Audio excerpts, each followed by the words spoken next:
Hello students, welcome to this new session on similarity part 3। हमने part 1 और part 2 already कर लिया है। ये हम हॉट्स की सीरीज को कर रहे हैं, higher order thinking skills which are very important for your board exam. तो देखते हैं कि इस थर्ड पार्ट में कौन से इंपॉर्टेंट क्वेश्चन हमारे पास हैं। सबसे पहला क्वेश्चन आप यहाँ पे देख लो, the figure is already given. एक लाइन एल है और उस लाइन के ऊपर 4 सेगमेंट्स परपेंडिकुलर है। आप देखो इंटरसेप्ट ए बी का लेंथ बी सी और सी डी इनके लेंथ दिए हुए हैं। ऊपर में इंटरसेप्ट पी एस का लेंथ दिया है, आपको ढूंढना है पी क्यू, क्यू आर और आर एस। ये तीनों इंटरसेप्ट्स हैं। Let's see how to do it. It is very very simple. तो शुरू करते हैं हम लोग। सबसे पहले हम लिखते हैं परपेंडिकुलर्स। आप बताओ मुझे क्या क्या परपेंडिकुलर है। Segment P A is perpendicular to line L. Then you have segment QB is perpendicular to line L. आप फिगर में देखते जाओ। Segment RC is perpendicular to line L, and then we have segment SD perpendicular to line L. इन सब का reason है given. Alright, अब अगर ये चारों सेगमेंट एक ही लाइन को परपेंडिकुलर है तो आपस में ये पैरेलल हो जाते हैं। So therefore I will say segment PA is parallel to segment QB is parallel to segment RC which is parallel to segment SD।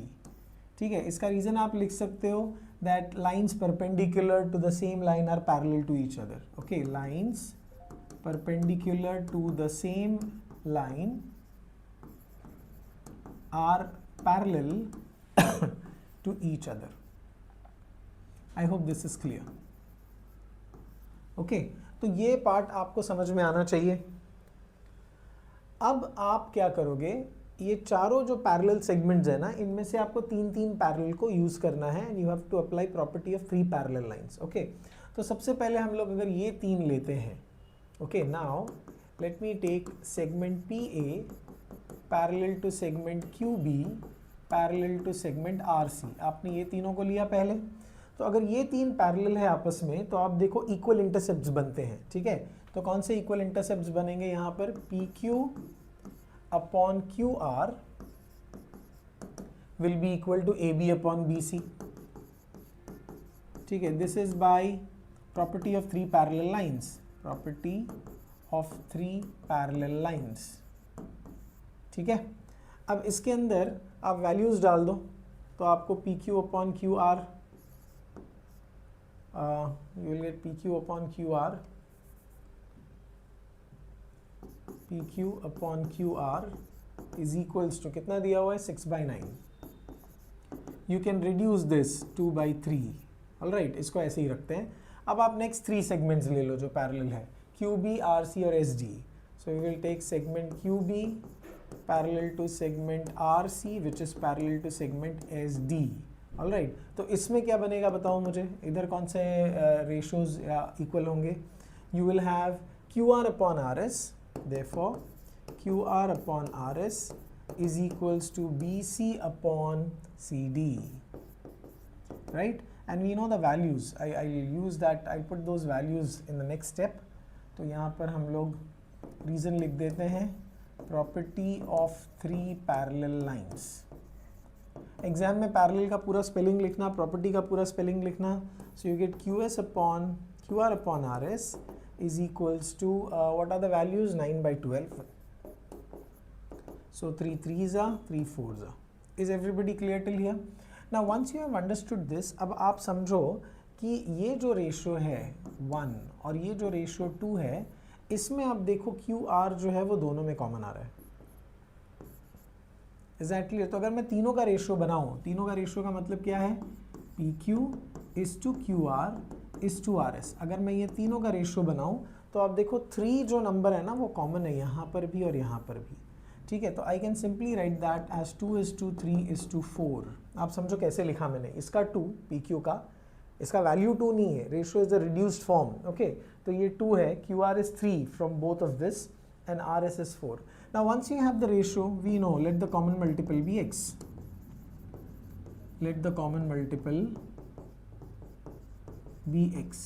तो आपको PQ मिल जाएगा 2x, QR मिल जाएगा 3x और RS मिल जाएगा 4x। एक बार ये तीनों मिला, अब आप इनको ऐड करो, P Q plus Q R plus R S, so it is 2x plus 3x plus 4x, isn't it?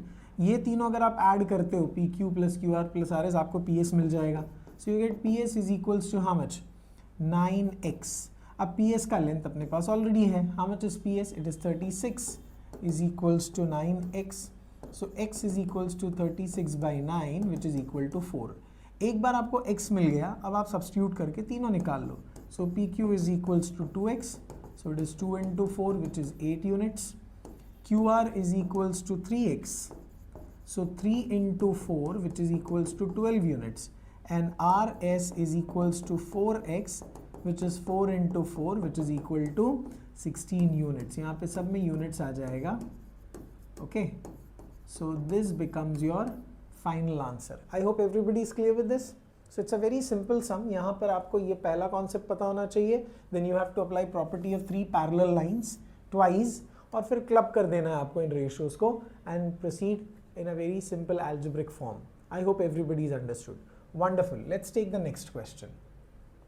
अब इस क्वेश्चन को अगर आप ध्यान से देखो तो लिखा है O is the point in the interior of triangle ABC. Triangle ABC के इंटीरियर में ये पॉइंट है. अब बाइसेक्टर्स हैं यहाँ पे 3 एंगल्स के. कौन से बाइसेक्टर्स है बता दूं मैं आपको. ये देखो, सबसे पहला एंगल है AOB, तो ये एंगल है आपका AOB. इसके लिए ये बाइसेक्टर है, दिख रहा है? ठीक है, ये क्रॉस मार्क से समझ में आ जाएगा. दूसरा कलर लेते हैं. अगला एंगल है BOC, तो BOC ये वाला एंगल है, दिख रहा है? इसका भी बाइसेक्टर है, इधर भी डॉट्स है, राइट? और तीसरा अगर आप देखो तो है angle AOC. Can everybody see the green one? इसका भी बाइसेक्टर है. तो यहाँ पे आपके पास 3 एंगल के बाइसेक्टर्स हैं. ठीक है, आपको ये रिजल्ट प्रूव करना है. You know, whenever you have bisectors we can think of property of angle bisector या property of angle bisector of a triangle. वही यहाँ पर अपने को 3 बार अप्लाई करना है. I think you will get it. Okay, so let me show you the solution. It is very simple. So I will start with the proof. सबसे पहले हम लिखेंगे ट्रायंगल का नाम, इन ट्रायंगल ABC. अब एक एक बाइसेक्टर लेते जाएंगे. सबसे पहले लिखेंगे रे OF बाइसेक्ट्स एंगल AOB, बराबर? OF आप देख लो एंगल AOB को बाइसेक्ट कर रहा है. तो अगर मैं यहाँ पे प्रॉपर्टी ऑफ एंगल बाइसेक्टर डालूं तो आप मुझे बताओ क्या मिलेगा. I will get OA upon OB is equals to AF upon FB. Okay, this is my equation number 1 and this is by property of angle bisector of a triangle. आपको spelling पूरा लिखना पड़ेगा, ठीक है? Now I'm going to take the other bisector. Which is the other bisector? Angle और ray OD और segment OD लिखो चलेगा. Bisects angle BOC, right? ये सब given है. This bisectors are already given. तो इसका भी reason आप given लिख सकते हो. तो यहाँ पर आप मुझे बताओ प्रॉपर्टी ऑफ एंगल बाइसेक्टर से क्या मिलेगा. आपको मिलेगा OB अपॉन OC, right, is equals to BD upon DC. I hope all of you are able to understand this. This is your equation number 2 and this is again by property of angle bisector. यही reason आएगा. Okay, now let me take the third bisector. Which is the third bisector? OE. So it is OE bisects angle AOC and this is given to us. Now I'll just write down the ratios here. यहाँ पे कौन सा ratios बनेगा आप मुझे बताओ. OC upon OA is equals to CE upon EA और AE. CE upon AE. This is my equation number 3 and the reason remains the same. I'll tell you ये बहुत सिंपल सम है. इतना मिलने के बाद आप सिंपली क्या करो, multiply equation 1, 2 and 3. So when you multiply आप क्या करते हो, लेफ्ट साइड से मल्टीप्लाई करते हो. तो देख लो OA upon OB into OB अपॉन OC into OC upon OA.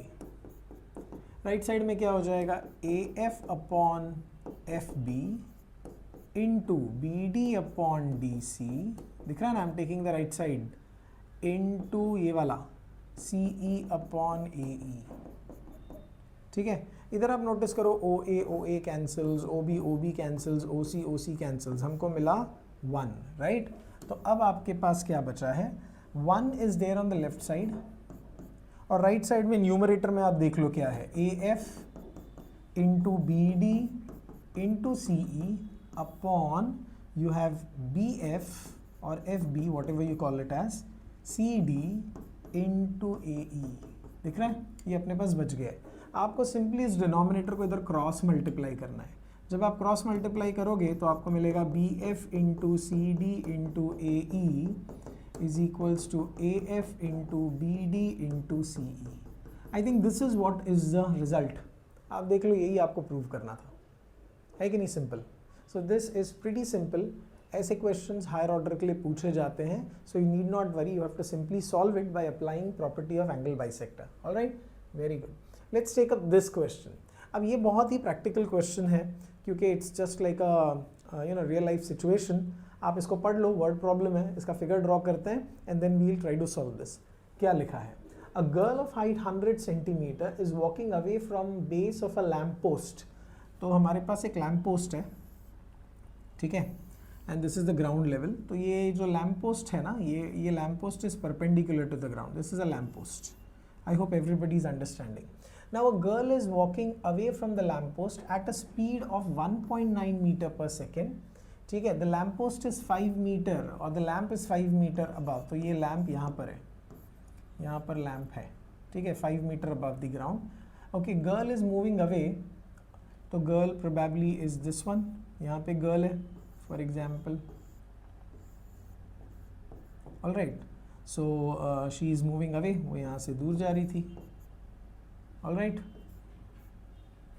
अब आपको बताया है height of the girl is given as 100 centimeter. 100 centimeter, can I consider her height to be 1 meter, because 100 centimeter is nothing but 1 meter. Okay, और ये यहाँ से यहाँ, अब मैं इसको कंप्लीट करके एक ट्रायंगल बना देता हूँ। तो ये गर्ल का शैडो जो है ना, वो यहाँ पे गिरेगा। So I'll just complete this figure like this, all right, and I'll name this as A, B, C, D and E. ये भी परपेंडिकुलर है, ओके। अब यहाँ से यहाँ तक जो उसने वॉक किया, उसका स्पीड कितना था, स्पीड was 1.9 मीटर पर second, and for how long did she walk? She walked for 4 seconds. Okay, so time here is 4 seconds. Right, आपको ये शैडो का लेंथ ढूंढना है, तो आप इसको क्या कर लो, x अज्यूम कर लो। You assume the length of the shadow to be x। अब ये दो राइट एंगल ट्रायंगल्स दिख रहे हैं, I think we can prove them similar. Once proven similar then I think we can proceed, but before that let's write this down. तो solution में हम लोग लिखेंगे A B represents the lamp post, okay, and we know that AB is equals to 5 meter. इधर तक समझ में आ गया। CD represents the girl and you know CD is equals to 100 centimeter which is equals to 1 meter. इधर तक समझ में आ गया, ओके। हम अज्यूम करेंगे let DE be the shadow, be the length of the shadow, और उसको अज्यूम कर दिया DE is equals to x meter. I hope this much is clear. अब अपने पास स्पीड और टाइम दिया है, speed from B to D कितना दिया है, 1.9 मीटर पर second, and time from B to D 4 seconds.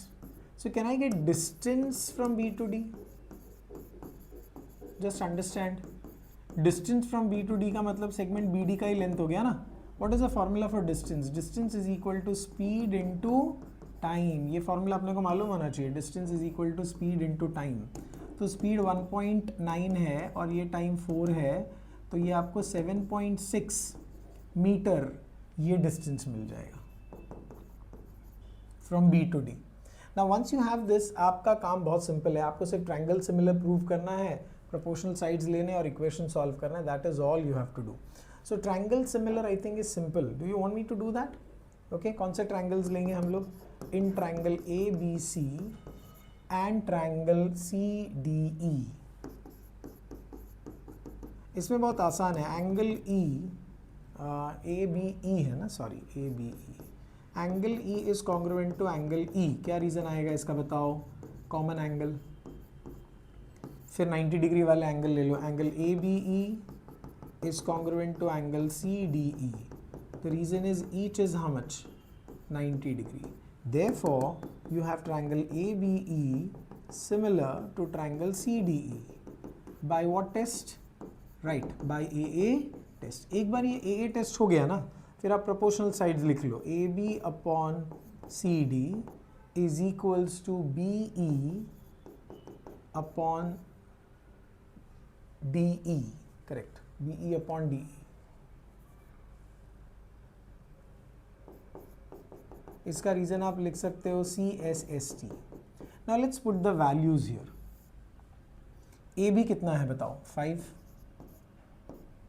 CD कितना है? Height of the girl 1 meter, right? What about BE? अगर आप देखो BE ये पूरा पोर्शन है, can I write it as x plus 7.6. And what about DE? DE is x. तो आप इसको क्रॉस मल्टीप्लाई कर लो तो आपको मिलेगा 5x is equals to x plus 7.6. तो ये आप यहाँ पे ले आओगे तो ऐसे कुछ आपको मिल जाएगा 7.6. ठीक है, I am doing it here. So what you get is 4x is equal to 7.6. so x will be 7.6 divided by 4. अभी आप डिवाइड कर लेना तो आपको आंसर आ जाएगा. क्या आंसर मिलेगा आप बताओ? 4 1 जा 4 हो जाएगा, 3 carry, 1.9 meter will be the length of the shadow. Okay, so final answer आपको लिखना पड़ेगा. Therefore the length of the shadow is equals to 1.9 meter. Is everybody clear? Okay, so this was a very very simple question. आपको question पढ़ के figure बनाने को आना चाहिए. ये लैम्प पोस्ट है, the girl was here and she walked away from the lamp post with a speed of 1.9 meter per second and time of 4 seconds. All right, then she reached at some distance. The height of the girl is 100 centimeter, which is 1 meter. You have to find the length of the shadow. ये lamp है ना, lamp will give a shadow on that side, right? तो दो triangle similar करके, इसमें ये formula बहुत important है, distance is equal to speed into time. तो आपको ये डिस्टेंस मिल जाएगा. All right, I hope everybody is clear. This is very simple question. Such questions can be asked. All right, let's go to the next one. अब जब भी आपको figure ऐसा दिखे ना तो बहुत सिंपल है, क्योंकि आपके पास यहाँ पर पैरेलल दिया हुआ है. देखो DE is parallel to BC. Whenever you have parallel, I hope you know you can do two things. या तो आप basic proportionality अप्लाई कर सकते हो, या तो आप दो ट्रायंगल सिमिलर करके प्रोपोर्शनल साइड्स ले सकते हो. करेक्ट. अच्छा, इसके अलावा एक बार ट्रायंगल सिमिलर हो गए, you can also think of applying areas of similar triangle theorem, isn't it? तो ये हमको यहाँ पर अप्लाई करना पड़ेगा. Okay, let's see what is given. You have DE parallel to BC. What I'll do is I'll simply take two triangles and prove them similar. इधर मुझे एक हिंट मिल रहा है कि आपको एरिया ऑफ ट्रायंगल ABC ढूंढना है, isn't it? तो एरिया कब आएगा? जब ट्रायंगल सिमिलर होंगे, areas of similar triangle theorem होगा, वही अप्लाई करते हैं. So in my solution I'll take the triangles first. I'll take triangle ABC and triangle कौन सा वाला है? ADE, ABC and ADE. चलो इसको आप मुझे बताओ सिमिलर कैसे करोगे. बहुत आसान है. पहले कॉमन एंगल लेते हैं हमेशा. Angle A congruent to angle A. क्या रीज़न आएगा? कॉमन एंगल, बराबर. फिर आप 90 डिग्री वाले एंगल्स, 90 तो है नहीं यहाँ पे, करस्पॉन्डिंग एंगल ज़रूर ले सकते हो because parallel is already given.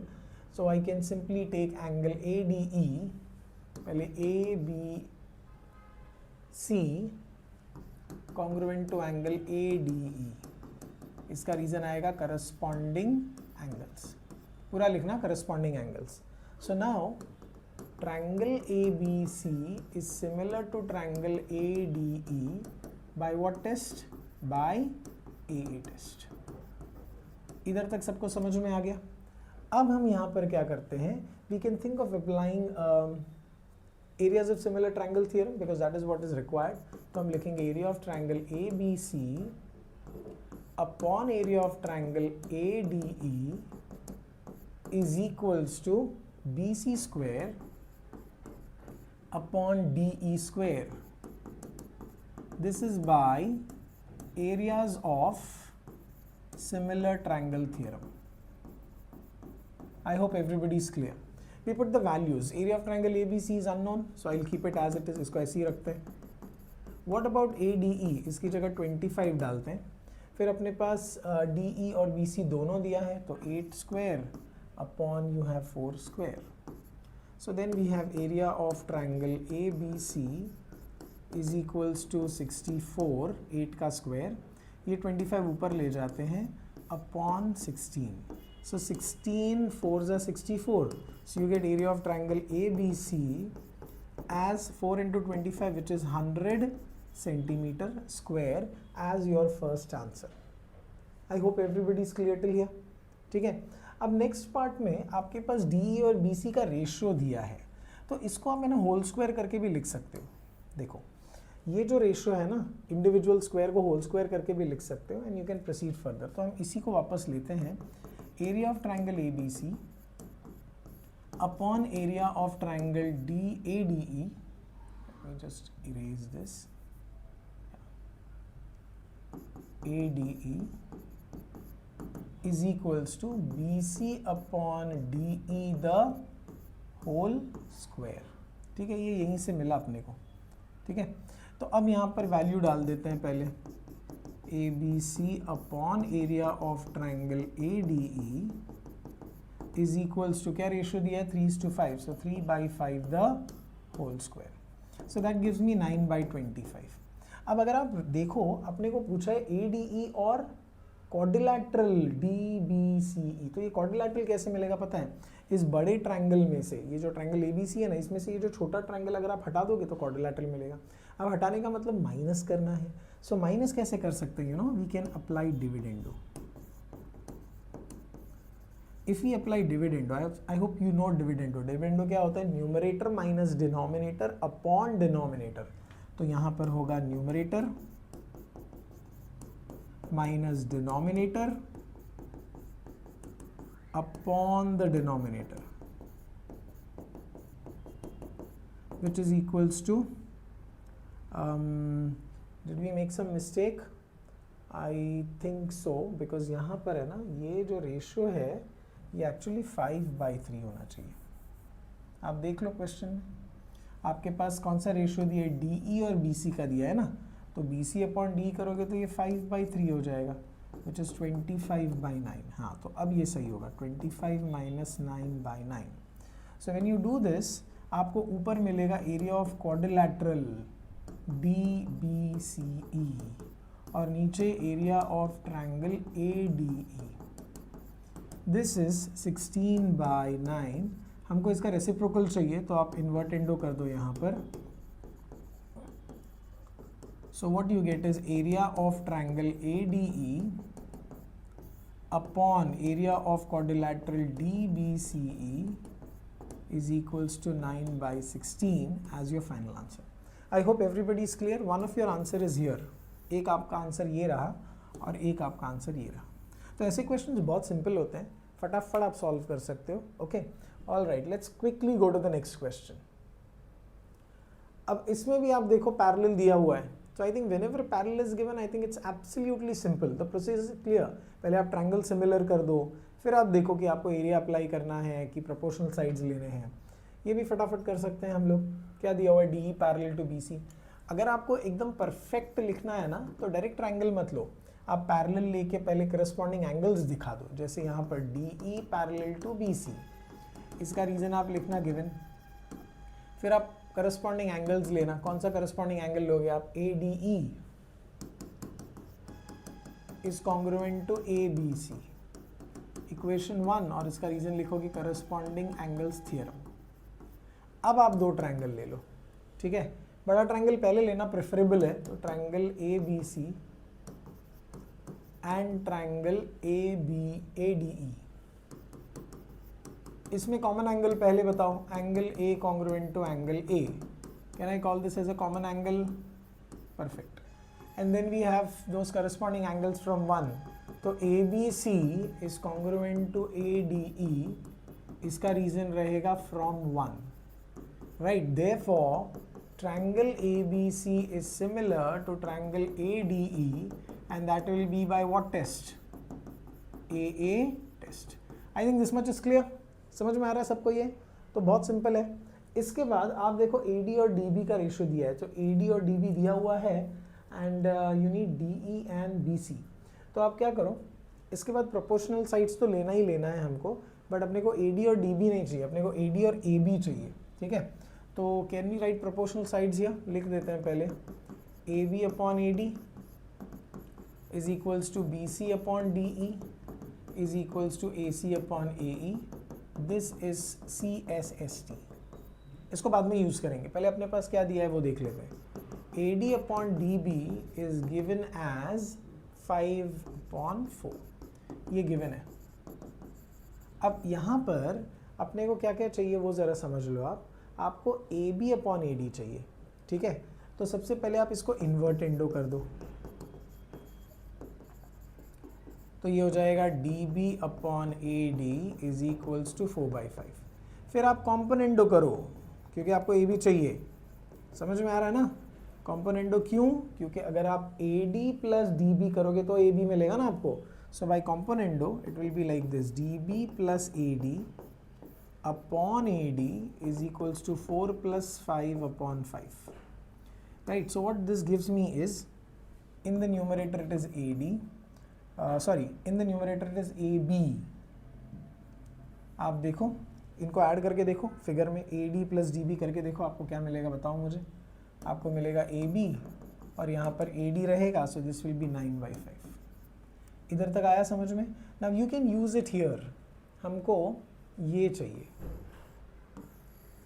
Okay? So you give this sum number, तो फ्रॉम 2 आपने ले लिया AB upon AD is equals to BC upon DE, this is from 2, right? And then you put the value 9/5 is equals to BC upon DE। तो अपने को BC upon DE का reciprocal चाहिए, therefore DE upon BC is equals to 5/9। तो ये आपको आपका पहला आंसर मिल गया, दिख रहा है? अब DO और DC आपने को चाहिए, DO और DC। इसके लिए क्या करेंगे बताओ?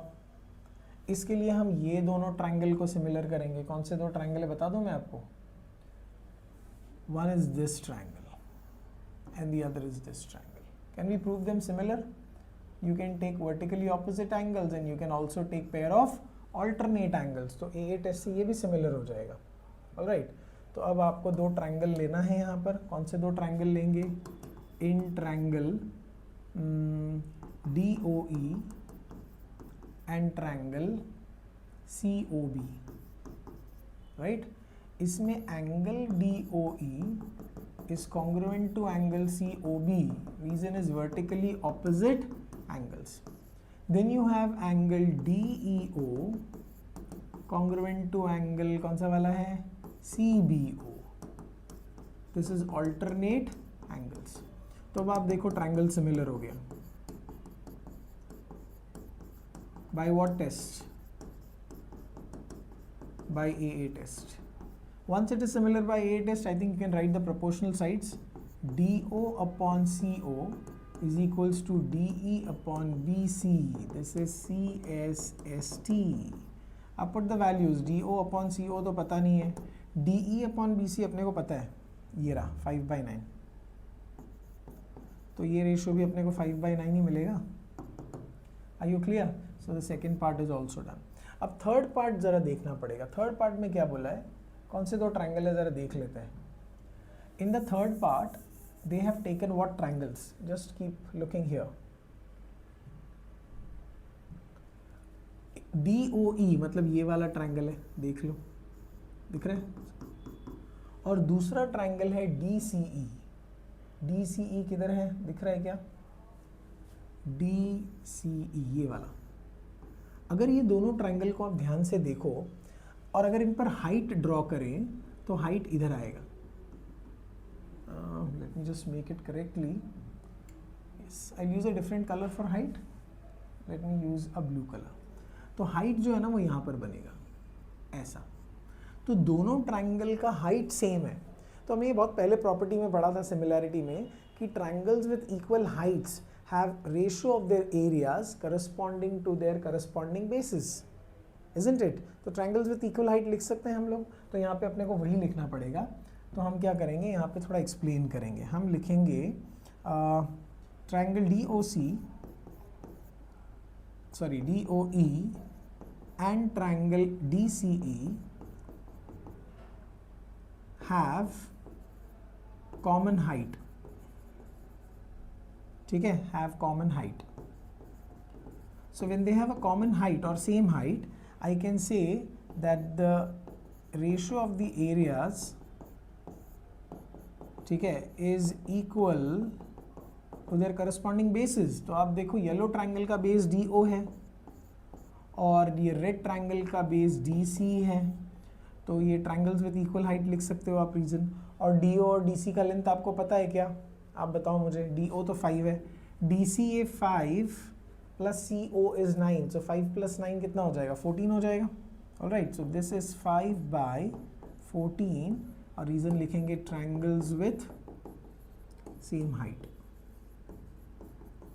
ठीक है, ये 14 कैसे आया वो आपको समझना पड़ेगा कि ये 5 रेशियो है और ये वाला पार्ट 9 है, आप देख लो। This is 5 and this is 9, ठीक है। सो जब आप इसको ऐड करोगे पूरा तो 5 प्लस 9 कितना हो जाएगा, 14, and that's how you get the sum. Alright, so such questions on similarity can be asked, जिसमें मल्टीपल सब क्वेश्चंस होते हैं, but believe me they are absolutely simple. Alright, so this brings us to the end of chapter similarity. I have divided it into 3 parts, part 1, 2 and 3 for you to understand. I hope you understood all of this. So thank you very much. All the very best for your exam. So bye bye and thank you.